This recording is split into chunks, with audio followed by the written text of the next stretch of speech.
बयान पर बात करते हुए कहा कि मुझे उनके बयान की जानकारी नहीं, लेकिन संसदीय कार्य मंत्री होने के नाते मैं माफी मांगता हूं। मिश्रा ने आगे कहा कि लेकिन क्या कमलनाथ अपने बयान के लिए माफी मांगेंगे या दिग्विजय सिंह कमलनाथ के बयान के लिए माफी मांगेंगे। साथ ही साथ उन्होंने कहा कि चुनाव में कांग्रेस के पास कोई मुद्दा नहीं है, इसलिए ऐसी बयानबाजी कर रहे हैं ताकि कोई 15 महीनों का हिसाब उनसे ना मांग ले।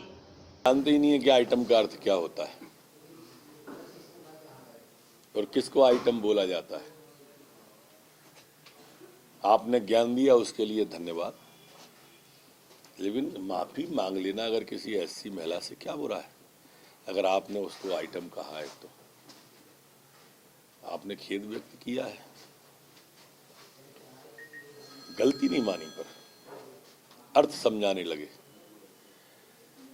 उनका ये कहना कि फालतू के मुद्दे, अब ये फालतू की बातें बोलते क्यों हो आप और लगातार क्यों बोल रहे हो? सर आपके यहाँ भी तो अब पछताएं का होते चिड़िया चुग गई खेत। कभी पहले जब 15 महीने रहे ऐसा कुछ कर दिया होता तो आज दोबारा घोषणा पत्र निकालना ही क्यों पड़ता। दोबारा घोषणा पत्र इसलिए निकालना पड़ रहा है कि पहले पे कुछ नहीं किया। सर कांग्रेस ये कह रही है कि हाथरस की घटना पे बीजेपी ने मौन साध लिया, अब लेकिन यहाँ पे सियासत कर रही है। ना हमने वहां मौन साधा ना हमने यहाँ मौन साधा। यहाँ तो आपने कहा है, हमने कहा था कि हमारे कहने से बोल रहे हैं क्या कमलनाथ जी? अगर बोलती हो तो बताएं, फिर हम उनको सही मार्ग भी बताएंगे।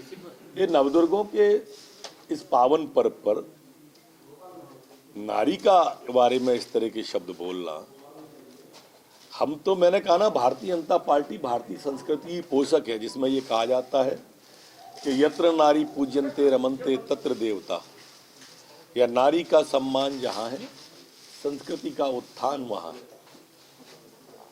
शक्ति की आराधना है। भारतीय संस्कृति में तो हर चीज में नारी को ही प्रमुखता दी है। पैसा चाहिए लक्ष्मी जी के पास जाओ, विद्या चाहिए सरस्वती जी के पास जाओ, ताकत चाहिए दुर्गा जी के पास जाओ। उस समाज में कम से कम इतने लंबे समय तक रहा व्यक्ति घुमा फिरा के खेद और ये कर रहा है कि जनता छोड़ेगी नहीं। 3 तारीख को आप देखना, हमारे ग्वालियर चंबल की जनता भूखा तो रह सकती है पर असम्मान बर्दाश्त नहीं करती। सम्मान के लिए जीने वाला क्षेत्र है ग्वालियर चंबल क्षेत्र। दिग्विजय जी का तो बोल रहे हैं